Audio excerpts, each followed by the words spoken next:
En realidad, una buena deuda te hace rico. Es muy simple. Siempre le pregunto a la gente qué te enseña la escuela sobre el dinero. Y la mayoría de la gente dice, bueno, eso no es importante. Yo tenía 9 años cuando estaba en cuarto curso y le pregunté a mi profesora de primaria cuándo aprenderemos sobre el dinero. Y ella me dijo, el amor al dinero es la raíz de todo mal. Y le dije, ¿quién te dijo eso? Y contestó, deberías haberlo aprendido en la escuela dominical. Por lo tanto, la corrupción se adentra hasta el fondo en la religión y en todo. Por eso no te enseñan sobre el dinero, creen que es un problema religioso o algo así. Realmente no lo entiendo. Fui a una escuela de niños ricos por accidente. Mis compañeros de clase eran los dueños de plantaciones. Enfrente estaban los inmigrantes de primera generación de las plantaciones. Me di cuenta de que era pobre, aunque mi padre era el jefe de educación, mi padre pobre, ya sabes, y por eso dije, ¿cómo es que pueden tener bicicletas bonitas? ¿Por qué pertenecen al club náutico? ¿Por qué van al club de campo? Pero ¿sabes cuándo realmente golpeé en casa? Cuando yo no podía hacer dinero en ningún lugar. Fue entonces cuando me di cuenta de que era pobre. Dije, ¿cómo es que sus padres pertenecen al club de campo y mi padre pobre, el jefe de educación, no puede permitirse el lujo de ir allí? Entonces fue cuando todo empezó a encajar para mí y por eso volví a la escuela Riverside y le pregunté a esa maestra, ¿cuándo aprenderemos sobre el dinero? Y ella dijo, el amor al dinero es la raíz de todos los males. Escuché lo mismo en la escuela dominical. El sistema educativo está al completo orientado a ser antidinero. A mi padre pobre le molesté lo suficiente. Le dije, bueno, ¿cuándo voy a aprender sobre el dinero? Me dijo, ¿por qué no le preguntas al padre de tu mejor amigo, mi compañero de clase? ¿Por qué el padre de Mike entiende de dinero? Mi padre pobre dijo, porque es empresario. ¿Qué es eso? ¿Y tú qué eres? Contestó, soy un empleado. Solo tenía 9 años, estaba aprendiendo 2 palabras nuevas, empleado y empresario. Y le dije, ¿y cuál es la diferencia? Entonces mi padre pobre dijo, bueno, un empresario debe saber de dinero. Un empresario debe hablar el lenguaje del dinero. Y yo dije, ¿qué? Y entonces mi padre pobre dijo, ¿y qué? Dije, ¿qué eres tú? Él dijo, soy un maestro de escuela, soy un empleado. ¿Y tú? ¿Por qué no tienes que aprender a hablar de dinero? Porque lo único que quiero es un salario y una pensión, nóminas y pensiones. Lo que ocurrió al solo tener 9 años es que me quedé completamente confundido, por lo que me senté con mi padre rico, el cual, irónicamente, nunca había ido a la escuela. Él tampoco me quería enseñar sobre el dinero y seguía rechazándome. No me di cuenta en aquel entonces de que era parte del proceso. Quería averiguar cuánto quería aprender. Y como todos sabemos como empresarios, ¿cierto? La ventana comienza cuando el cliente dice que no. Así que cuanto más decía que no, yo más seguía empujando. Y así seguía yendo a hablar con él y todo lo que me decía era, fuera de aquí, muchacho. Esa fue la prueba número 1 por parte de mi padre rico. La prueba número 2 fue, si te enseño tienes que trabajar gratis para mí. Y yo dije, ¿por qué gratis? Él dijo, porque si te pago pensarás como tu padre pobre. Los ricos no trabajan por dinero. Y ahí empezó todo el tema de la educación financiera. Me di cuenta de que mi padre pobre vivía por y para su doctorado, que significa pobre, indefenso y desesperado. Mi padre pobre seguía diciendo, bueno, si consigo mi doctorado, entonces estaré a salvo. ¿Doctorado? ¿Y eso qué es? Así que a nuestros hijos, a los jóvenes de tu generación, les lavan el cerebro, los adoctrinan y no los educan. Nuestro sistema educativo está más corrupto hoy que, digamos, hace 60 años, cuando yo era niño. El lenguaje del dinero es muy bueno cuando conoces la definición de la palabra, y lo bueno es que si quieres ser rico solo tienes que hablar el lenguaje del dinero, como si quieres ir a, digamos, España. Aprendería español. Soy japonés de 4ª generación. Si quisiera ir a Japón, aprendería japonés. Pero cuando vas a un sistema escolar, aprendes el idioma de un maestro de escuela. Ve a la escuela, consigue un trabajo, trabaja duro, ahorra dinero, paga impuestos, sal de deudas y cómprate una casa porque es un activo. Pero todo lo que tienes que hacer es aprender las palabras. Así que mi padre pobre llamó a su casa un activo y mi padre rico dijo, tu casa es un pasivo. De nuevo, es el poder de las palabras y el lenguaje. La diferencia entre la gente rica y la gente pobre son las palabras, y las palabras son gratis, y cuando digo esto, naturalmente molesta a los maestros de escuela, que en su mayoría no son malas personas. En la educación utilizan la educación postmodernista, no hablan de cosas concretas, hablan genéricamente. Si dijera que todos deberíamos ser iguales, verdaderamente no estarías en desacuerdo conmigo. Por lo tanto, los comunistas postmodernistas y marxistas en nuestro sistema académico hablan de estos lugares comunes como la igualdad, esto, aquello, lo menos específico posible. Pero como capitalista debo hablar de hechos, cifras e historia porque ellos quieren cambiar la historia. El hecho real es que tienen que pagar impuestos. Marx dijo, la progresión de los impuestos sobre la renta son imprescindibles para la propagación del comunismo. Y por eso mi padre, el padre pobre, quería pagar impuestos. Mi padre rico no. De nuevo, la palabra es impuestos. Cuando miras a lo que Biden está haciendo ahora, acaba de autorizar 800,000 puestos de agentes que estarían armados. La razón es porque irían detrás de ti, pequeños negocios van detrás del pequeño empresario. A mí no pueden tocarme porque no soy tan estúpido como para pagar impuestos y puedo hacerlo legalmente. Los hechos reales son que en 1773 América fue fundada como una nación libre de impuestos. De hecho, contra la opinión de tu patria Inglaterra. Fue en la fiesta del té de Boston cuando se dijo, joderos, no vamos a pagar impuestos. La realidad de los hechos es que América fue fundada como una nación libre de impuestos. Luego llegó el 1776, que fue la batalla de Lexington y la reconquista además de la revolución de la guerra civil. Simplemente mira los hechos, mira la historia. Pero no, estos tipos académicos quieren desdibujar la historia, quieren usar estos tópicos como todos somos iguales. No podría decir esto si no fuera legal, es una locura, es decir, imprimieron más dinero en los últimos, 5 años que nunca en la historia. América es ahora la mayor nación deudora de la historia. ¿Por qué no enseñan esto en la escuela? Nuestra deuda respecto a la PIB hace unos años era del 90% de deuda a nuestro PIB bruto de producción. Hoy está alrededor del 125%, por lo tanto, cuanto más dinero imprimen, más endeudados estamos. Es lo que está sucediendo ahora, imprimen más dinero para dárnoslo, como cheques de estímulo y demás. Lo que nos roba la riqueza es completamente marxista, comunista. Si no aceptaste un cheque de estímulo, eres comunista. Así es como lo veo yo. Es el dinero del gobierno, yo no toco nada del gobierno. Entonces aumentaron la deuda, ¿cierto? Y ahora no podemos pagarla, luego van a subir las tasas de interés, lo que llevará a una recesión. Tienen que estar bromeando. Este tipo Biden va a aplastar a todo este país. Por otro lado, Europa está en problemas más serios que nosotros. Alemania está en serios problemas, Inglaterra está en problemas, Japón está en problemas terribles, China está en problemas con Evergrande. El sector inmobiliario se está derrumbando. Todo esto comienza con los académicos. ¿Por qué no nos enseñan sobre el dinero? Entonces la deuda está subiendo y ya no podemos pagarla. Van a subir las tasas de interés y las tasas de impuestos están bajando porque la economía se desaceleró tanto que nuestros impuestos están bajando. Eso significa que la deuda se va a acelerar. Esto se conoce como la espiral de la deuda o la espiral de la muerte. Creo que estamos a tal vez de 2 semanas a 2 años de un colapso, el mayor colapso de la historia. Me llega a estimular sexualmente pensar que la catástrofe se avecina, porque en 2008 cuando se estrelló, madre mía, me subí al carro y pedí prestados $300 millones y aún así este tipo, Dave Ramsey, que es amigo mío, dice que hay que vivir libre de deudas. Para el 95% de la población, vivir libre de deudas es una buena idea, porque no saben nada sobre el dinero. Pero si tienes una educación financiera como mi padre rico me enseñó, lo cual está en Padre Rico, Padre Pobre, la deuda es dinero. Uso la deuda para comprar bienes raíces a buenos precios. Hoy vengo conduciendo un Ferrari, siempre conduzco coches bonitos, Rolls y todas estas cosas, pero un Ferrari es un pasivo. Una persona pobre lo llamaría activo. Para mí es un pasivo porque tengo seguro, gasolina, impuestos y demás. Así que antes de comprar mi Ferrari tendría que comprar, digamos, un mini almacén. Ese almacén lo compro con deuda y el flujo de caja del almacén paga mi Ferrari. Por eso me hago más rico comprando coches bonitos. Por supuesto, Dave Ramsey diría, vive por debajo de tus posibilidades. Bueno, eso es bueno para la mayoría de los perdedores. Pero si quieres ganar, usa la deuda. Ya sabes, conduce todos los coches bonitos. Ve a Neyman en rebajas. Creo que es una idea maravillosa. Prefiero ser rico que un pobre mediocre. No quiero decir que sean escoria, pero ¿por qué querrías vivir como pobre? No tiene sentido para mí. No sé por qué, pero empieza en nuestro sistema académico. Ahí están nuestros profesores, hablan el lenguaje de un maestro de escuela. Yo hablo el lenguaje de un capitalista. Sé la diferencia entre un activo y un pasivo. Sé lo que significa un rescate. Si lees el libro La criatura de la isla de Jekyll, por Edward Griffin, es un libro sobre cómo se creó la Fed. ¿Qué es la isla de Jekyll?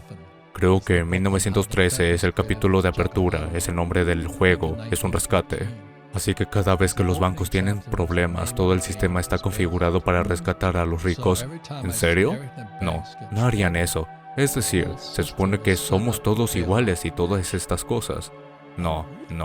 Todo este es un montaje, es para proteger a los bancos, a Wall Street y a esos tipos.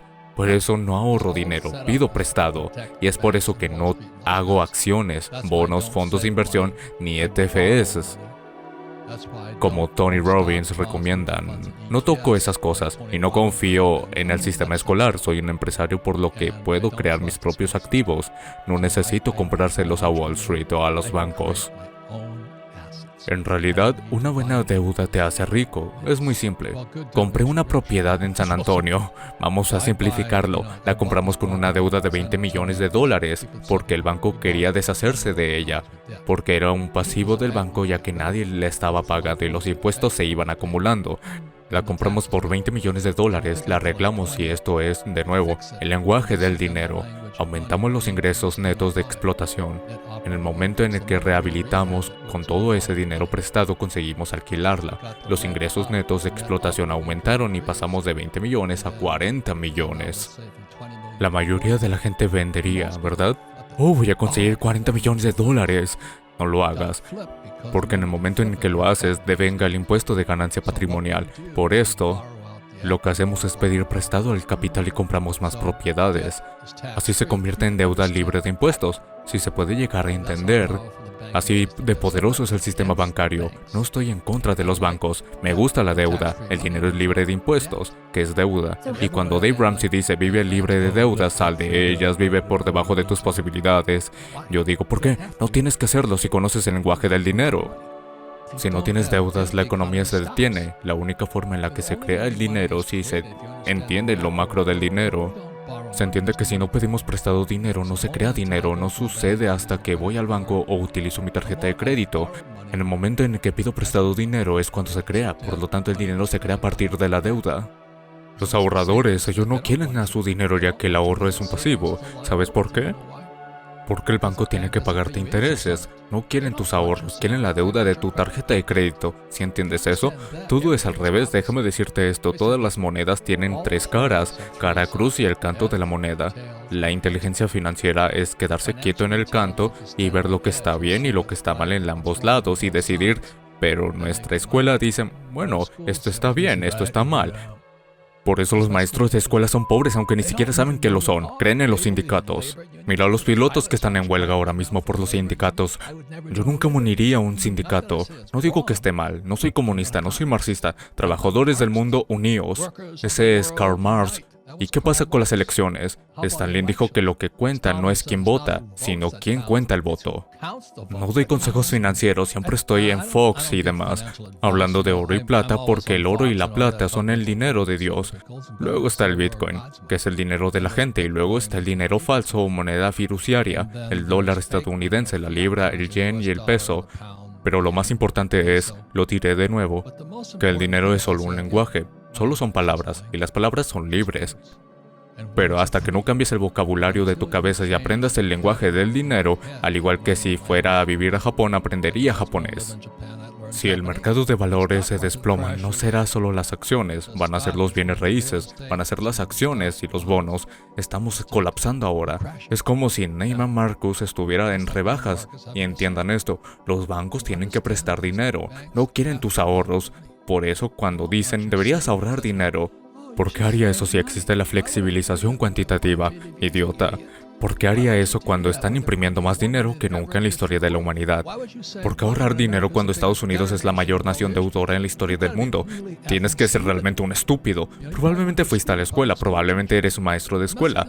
No digo que sean malas personas, simplemente no hablan el lenguaje del dinero, así que la razón por la que pude pedir prestado ese dinero fue porque cuando esa propiedad se vino abajo, era un pasivo para el banco. Y yo dije, adivinen, queridos, si nos dan el dinero vamos a arreglar sus problemas. Ellos dijeron, ¿cuánto queréis? Voy a utilizar números redondos porque fue hace un tiempo, digamos que $20 millones. Me dieron el dinero para todo y para arreglarlo y luego obtuvieron el ingreso operativo neto. Una vez más, es el vocabulario de un tipo de bienes raíces. Los tipos de acciones hablan en un lenguaje diferente. El tipo de bienes raíces dice ingreso operativo. Y eso es vocabulario, solo palabras, las palabras son gratis, aprende el idioma. Entonces dijeron, está bien. Así que sacamos los ingresos netos de explotación y dijeron, ¿queréis vender? No, porque tendría consecuencia fiscal, se llama ganancia patrimonial, no la vendáis. Entonces pedimos prestado los $20 millones y compramos 10 propiedades más. Así es como te haces rico, tienes que aprender el lenguaje del vocabulario del dinero y mirar no lo que estoy diciendo, mira lo que estoy haciendo. Los sueldos están grabados y entonces te vuelves adicto a ello. Mira a la gente que está en problemas. Hoy en día están aterrorizados por perder su salario. Si nunca has tenido un salario, nunca te preocupas. No necesito un salario, puedo ir al banco y pedir prestado. Puedo crear un activo y venderlo mientras tenga que pagar plusvalías. Pero eso es, de nuevo, permíteme repetirlo, porque el dinero es un lenguaje, es vocabulario, las palabras son libres, pero si no cambias las palabras y el vocabulario en tu cabeza, es como si yo estuviera sentado en Japón preguntándome por qué nadie me habla, bueno, porque no hablo japonés, así que la mayoría de la gente, yo diría que el 90% especialmente aquí, mucha gente son propietarios de pequeñas empresas. Sí. No son capitalistas, son pequeñas empresas. Ellos pagan. Adivina quién paga los impuestos más altos, las pequeñas empresas. Yo no pago nada. Por eso cuando Biden dice que va a nombrar 87,000 agentes del IRS, sea por quién van. No van por los empleados, van por las pequeñas empresas. ¿Por qué crees que lo hacen? Porque las pequeñas empresas no pueden permitirse los abogados y los contables para luchar contra ellos. ¿Por qué quieren ir a la guerra con la clase media? Porque eso es lo que Klaus Schwab quiere. ¿Y por qué Klaus Schwab quiere eso? Porque algún día no tendrás nada y serás feliz. ¿Cuál es la agenda? Comunismo. Tienes la libertad de creer en lo que quieras creer, pero si no sabes lo que te han metido en la cabeza, ahora mismo tus hijos están sentados en la escuela, siendo adoctrinados con cosas que en realidad son marxistas, o de Stalin, o de Lenin, o de Mao. Y adivina quién ha matado más gente. Los comunistas. Hay ingresos ganados e ingresos pasivos. Lo ganado es cuando trabajas por dinero, tus ahorros son ingresos ganados. Ahí es donde te cobran más impuestos y luego los ingresos de cartera son las ganancias de capital y los ingresos pasivos son el flujo de caja. Pero mi padre rico me enseñó jugando al Monopoly que iba a trabajar gratis para él, porque él decía que si me pagaba iba a pensar como empleado. Así que trabajé para él gratis. Me enseñaba sobre el dinero jugando al Monopoly y todos conocemos la fórmula. 4 casas verdes, un hotel rojo, hoy tengo hoteles rojos y muchas casas verdes, cerca de 12,000. Los mercados se desploman en 3 fases, una rebote, 2, rebote, 3, ahora mismo con el vaivén. Van a estrellarse de nuevo y luego van a subir y bajar. Eso es malo para la generación de los boomers. Porque son la primera generación con un 401k, lo cual surgió en 1974. Estos son los hechos, solo he hecho un vistazo a los hechos. En 1974 mi generación se estableció con un 401k, por lo que van a ser aniquilados.